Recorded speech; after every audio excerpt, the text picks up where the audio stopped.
Hello friends, welcome to समाधान education. आज हम लोग बात करेंगे यूपी ट्रिपल एससी पीटी होगा कि नहीं होगा, इसके बारे में बात करेंगे। आगे बात करेंगे यूपी ट्रिपल एससी ने भर्तियों को लेकर क्या कहा है, इसके बारे में बात करेंगे।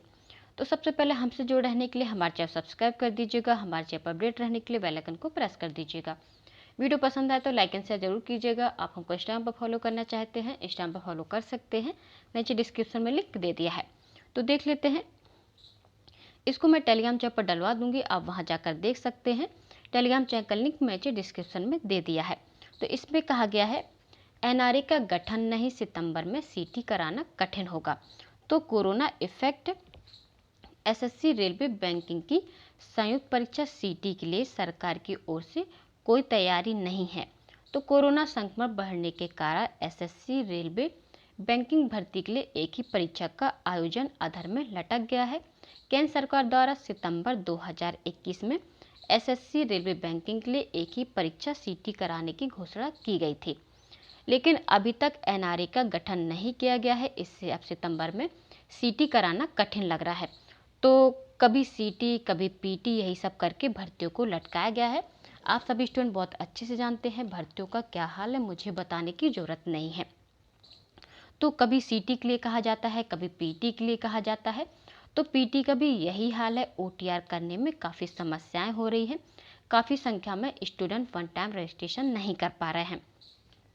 यूपी ट्रिपल एससी ने कहा था जब तक पुरानी भर्तियां पूरी नहीं होती उससे पहले पीटी का एग्जाम नहीं कराया जाएगा। पुरानी भर्तियों के पूरे होने के बाद ही पीटी का एग्जाम कराया जाएगा। तो पुरानी भर्तियों का क्या हाल है आप सभी स्टूडेंट बहुत अच्छे से जानते हैं, तो ये सब मुझे बताने की ज़रूरत नहीं है। तो एक तरफ तो ओटीआर की प्रॉब्लम सॉल्व नहीं हो पा रही है, तो पीटी कैसे हो पाएगा, क्योंकि पहले तो आपको ओटीआर करना पड़ेगा, इसके बाद ही आप पीटी के लिए अप्लाई कर पाएंगे। और आप सभी स्टूडेंट जानते हैं वन टाइम रजिस्ट्रेशन करने में बहुत समस्याएं हो रही हैं। तो 2022 में यदि कोई नई सरकार आती है तो वो सरकार पीटी हटा सकती है, यदि कोई नई सरकार आती है तो आगे देख लेते हैं। इसको आप पूरी तरह टेलीग्राम चैनल पर जाकर देख सकते हैं। आगे देख लेते हैं, इसको भी आप पूरी तरह टेलीग्राम चैनल पर जाकर देख सकते हैं। तो इसमें कहा गया है प्रदेश में नर्सेज संबर के 40% पद खाली। तो 40% पद खाली है।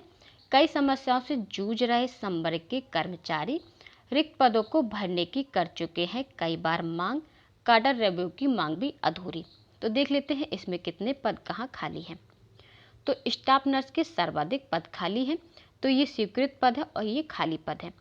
तो मुख्य नर्सिंग अधिकारी, तो इसके लिए 1-1, और नर्सिंग अधीक्षक 1-1, उप नर्सिंग अधीक्षक 618 0, सहायक नर्सिंग अधीक्षक 310-17, और सिस्टर के लिए 1469559 खाली पद है। तो देखिए ये स्वीकृत पद है और इतने खाली पद हैं। और स्टाफ नर्स के लिए 7666 और 3359 इतने पद खाली हैं। तो देख लेते हैं आगे कहा गया है मरीजों की सेवा में दिन रात लगे रहने वाला नर्सेज संबर गंभीर समस्याओं से जूझ रहा है।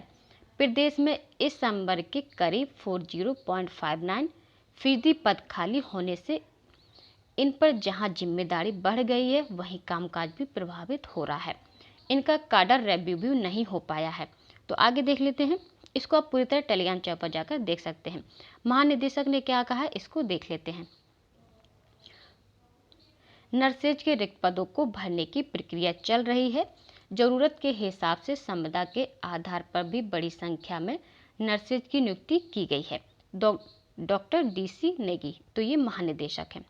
तो आगे देख लेते हैं, आगे कहा गया है सरकारी प्रावधान में भी संशोधन की जरूरत। तो सरकारी प्रावधान में संशोधन की जरूरत है। तो इसमें कहा गया है राजकीय नर्सेज संघ के अध्यक्ष अशोक ने कहा कि प्रदेश सरकार की मानक के अनुसार 100 बेड के अस्पताल में 36 स्टाफ नर्स का प्रावधान है, लेकिन यह पर्याप्त नहीं है। यदि 5 बेड पर एक स्टाफ नर्स की तैनाती की जाए तो भी 24 घंटे में कम से कम 4 की व्यवस्था करनी होगी, क्योंकि 3 ड्यूटी पर रहेंगी और एक को अवकाश अथवा अन्य आपात स्थिति के लिए रिजर्व में रखना होगा। इस तरह 100 बेड वाले अस्पताल में कम से कम 80 स्टाफ नर्स की व्यवस्था की जाए तब जाकर लोगों को समुचित इलाज मिल सकेगा। तो ये कहा गया है, ये सही कहा गया है। तो आप सभी स्टूडेंट जानते ही हैं, तो यही हाल यूपी ट्रिपल एससी का भी है, क्योंकि सरकारी सभी विभागों का यही हाल है, लेकिन नई भर्तियां नहीं निकाली जा रही हैं और ना ही पुरानी भर्तियों को पूरा किया जा रहा है। कर्मचारियों पर काम का लोड ज़्यादा हो रहा है, कहीं समता पर काम चलाया जा रहा है, क्योंकि कर्मचारी कम होने की वजह से जो कर्मचारी हैं उन पर वर्कलोड ज़्यादा हो रहा है। तो जाहिर सी बात वो बहुत परेशान हो रहे हैं और कहीं कहीं संविदा पर भी काम चलाया जा रहा है, लेकिन भर्तियां पूरी नहीं की जा रही हैं, क्योंकि ना ही पुरानी भर्तियां पूरी की जा रही हैं और ना ही नई भर्तियां निकाली जा रही हैं। तो आप सभी स्टूडेंट जानते हैं कि यूपी के जितने सरकारी विभाग हैं, पूरे इंडिया में जितने सरकारी विभाग हैं सभी में पद खाली हैं, लेकिन किसी भी विभाग में भर्तियां नहीं निकाली जा रही हैं। तो आगे कहा गया है, इसको देख लेते हैं। अदालतों के अंतरिम आदेश 31 मई तक बढ़े हैं। तो इसको आप पूरी तरह टेलीग्राम चैनल पर जाकर देख सकते हैं। तो आगे बात कर लेते हैं, इसको देख लेते हैं।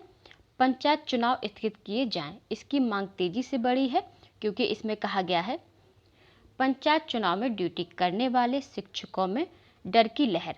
शिक्षक नेताओं का दावा है कि जिन जिलों में चुनाव हो चुका है वहां संक्रमित शिक्षकों की संख्या बढ़ रही है।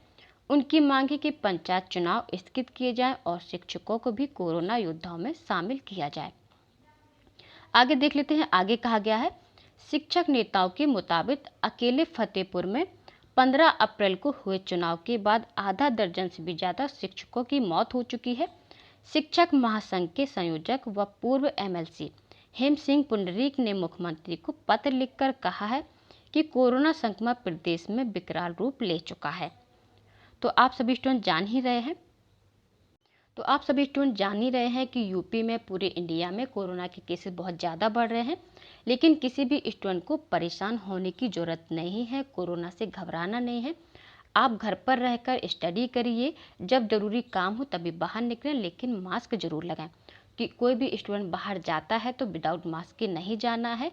जब ज़्यादा ज़रूरी काम है, जब आपका इम्पोर्टेंट काम होता है तभी घर से बाहर निकले, अन्यथा घर से बाहर निकलने की ज़रूरत नहीं है, क्योंकि अभी घबराने की ज़रूरत नहीं है। कुछ स्टूडेंट यूपी ट्रिपल एससी की भर्तियों को लेकर बहुत परेशान हो गए हैं, क्योंकि भर्तियों की ज्वाइनिंग नहीं हो रही है, रिजल्ट नहीं निकल रहे हैं और एग्ज़ाम नहीं कराया जा रहा है। तो आप सभी स्टूडेंट को परेशान होने की ज़रूरत नहीं है। सभी स्टूडेंट को एकजुट होकर ट्विटर अभियान भी चलाया जाएगा। इसके लिए क्या हैशटैग रहेगा, इसकी जानकारी आपको मिल जाएगी। इसकी जानकारी मैं आपको नेक्स्ट वीडियो में दे दूंगी। तो किसी भी स्टूडेंट को परेशान होने की ज़रूरत नहीं है, घबराना नहीं है। रिजल्ट भी जारी होंगे और आपको ज्वाइनिंग भी मिलेगी।